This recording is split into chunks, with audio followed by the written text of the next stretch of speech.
So this is 6.4. It's the last new lesson that we're going to learn before our test. Our test is going to be on 6.1 through 6.4. Test is next Wednesday, so a week from today. This is all about the dot product.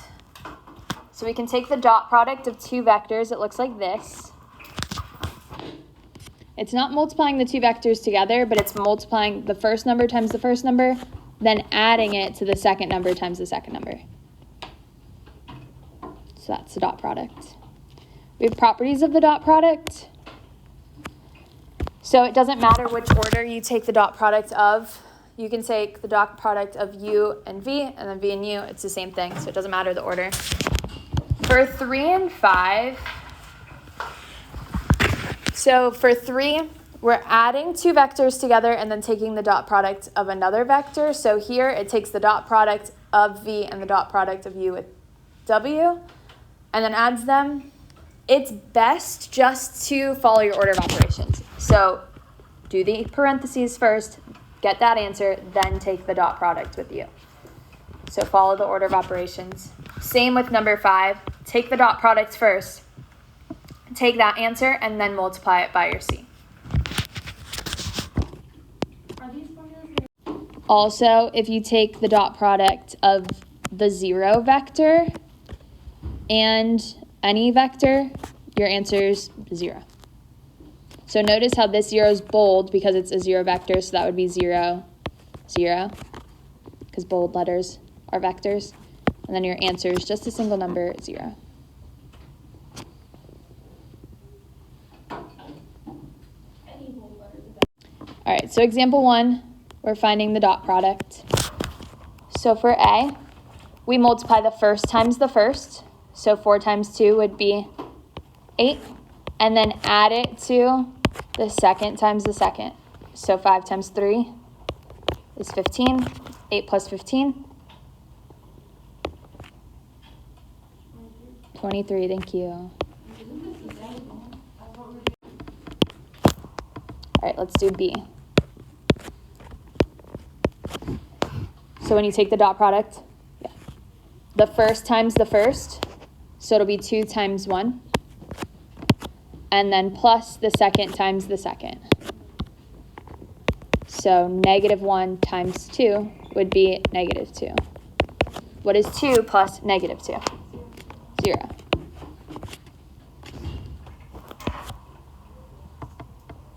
All right, and then C. What two numbers do I multiply first? 0 times 4, which is 0. And then I add it to what? The second times the second, so that would be -6. So it's 0 plus -6. -6. So example 2, A, we need to take the dot product first because we want to do parentheses first, and then we're going to multiply that times W. So I'm taking the dot product of U and V. So the first times the first would be -2 plus the second times the second. So that's -12. So it's -2 plus -12. -14. And then I multiply that times vector W, which vector W is 1, -2. So how do I multiply a number times a vector? Distribute it. Bless you. So this will be -14, 28. Yep, because it's still a vector. So when we take the dot product, we got a number, so then that number became our scalar, and then we just had to distribute that to our vector, and our answer is a vector. Yeah. All right, let's do B. So here I have U and the dot product of 2V. So what do you think I have to do first? Multiply to, distribute the 2. So I have to do the 2 times V first. So I have -1, 3. So that's U. And then the dot product of 2 times V. So 2, -4. So I just rewrote the vectors in there. So what do I need to do to multiply? Distribute. So this is -1, 3, and the dot product of 4, -8. So all I did was multiply the 2 times vector v. Now I'm going to take the dot product. What do I need to do first for the dot product?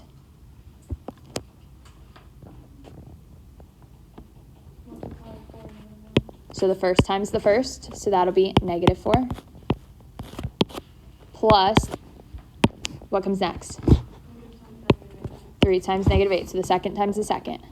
So 3 times -8 is -24, and -4 plus -24, -28.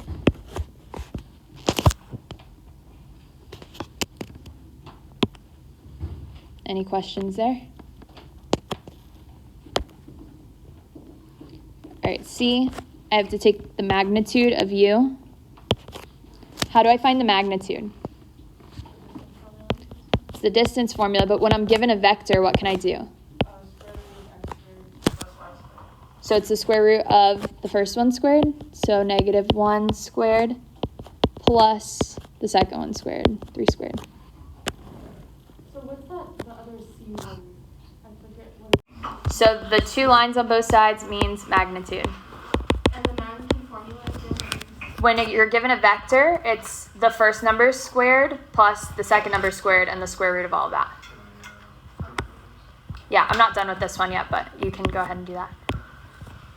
So I have the square root. What's -1 squared? 1. And 3 squared? 9. So I have the square root of 10. If I could simplify this, simplify.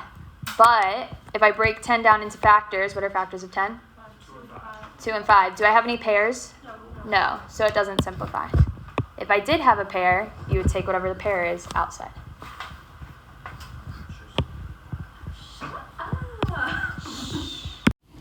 All right.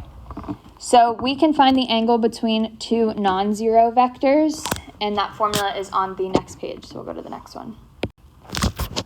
So this is our formula to find our angle theta between 2 non-zero vectors. So we take the cosine of the angle, and it's equal to the dot product divided by the magnitude of u times the magnitude of v. Right, so our formula is cosine theta is equal to the dot product divided by the magnitude of u times the magnitude of v. So we want to find the dot product, the magnitude of u, and the magnitude of v. So let's start with the dot product. So how do I find the dot product of u and v? 4 times 3, which is 12. And then 5 times 3 is 15. What do I do with those 2 numbers? Add them. So this will be 27. We're going to do one step at a time. So first we found the dot product. Then we're going to find the magnitude of u and the magnitude of v, and then plug it all in. So let's go to the magnitude of u. How do I find the magnitude of u?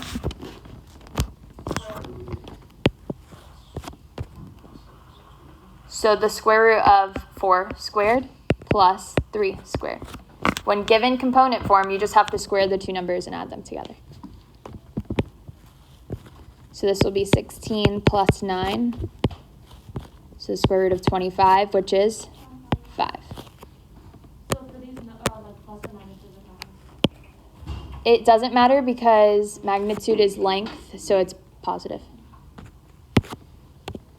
All right, next we want to find the magnitude of v. So do the same thing. Square root of the first one squared plus the second one squared. So this will be 9 plus 25, which is 34. So now we want to plug everything we have in. So the cosine of theta is equal to 27 over 5 times the square root of 34. Awesome. So Lily said that we have to take the inverse cosine because we know cosine theta is equal to this. We don't have to worry about simplifying or rationalizing because we just put it in our calculator. So we want to do the inverse of cosine to find what theta is. So that cosine -1 button in our calculator, and then we can put 27 over 5 square root 34. So when doing this, be careful. Make sure you use parentheses. So what I would do is 27 divided by, and then in parentheses 5 times the square root of 34, and then take the inverse cosine of that.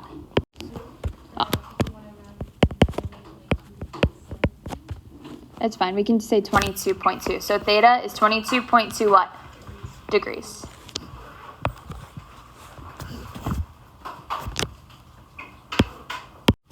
All right, the last thing we're going to learn today is about orthogonal vectors. So two vectors are orthogonal when you take the dot product and you get 0 as your answer. Orthogonal means the same thing as perpendicular. So they just form a right angle. But orthogonal is when you're talking about vectors. Perpendicular is when you're talking about lines. So that's the difference. So orthogonal basically means perpendicular. Vectors are lines, but with like direction. Okay. Like a ray kind of. But it stops. So it has an initial and terminal. So we just say orthogonal, but we're pretty much talking about perpendicular. So to determine if two things are orthogonal, we want to take the dot product and see if we get 0 as our answer. So take the dot product of u and v. How do I take the dot product? Multiply 2 times 6 and get 12, and then multiply -3 and 4. And what do I do with those two numbers? Add them. So what's 12 plus -12? 0. So to answer the question, yes, they're orthogonal.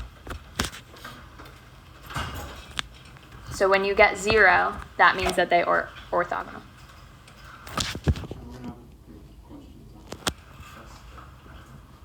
Yep. I wonder how many questions it's going to be. It sounds like it has to. This slide says the same thing as the one before. So two vectors that are perpendicular are vectors that meet at a right angle are orthogonal. Two vectors are orthogonal if and only if the result of the dot product is 0. So same thing. We also can have parallel vectors. So two vectors are parallel if and only if we multiply one of the vectors by a scalar and they're equal. Or you can set up the two vectors as a proportion, and if the proportions are equal, then they're parallel. So you would take the first number in u over the first number in v is equal to second number in u over the second number in v. If these are proportional, then they're equal. They're parallel. So determine if u and v are parallel, orthogonal, or neither. So here, they're not written in component form, so it may help just to rewrite it in component form so we can see the numbers a little bit better. So the first vector u would be 2, -2. And what would vector v be? Awesome, -1, -1. So first I'm going to check and see if they're parallel. So I put the first number in u over the first number in v and see if that's equal to the second number in u over the second number in v. Simplify. So what's 2 over -1? -2, and -2 over -1? 2. Are these equal? No, so they are not parallel. So now let's check and see if they're orthogonal. How do I find out if they're orthogonal?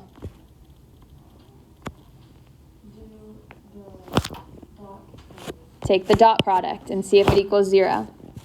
So the dot product of u and v. How do I take the dot product?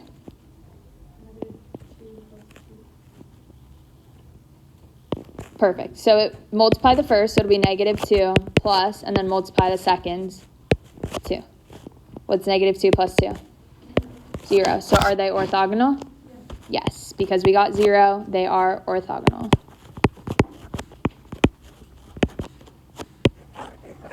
If they weren't 0, if we took the dot product and didn't get 0, and they weren't parallel, then our answer would be neither.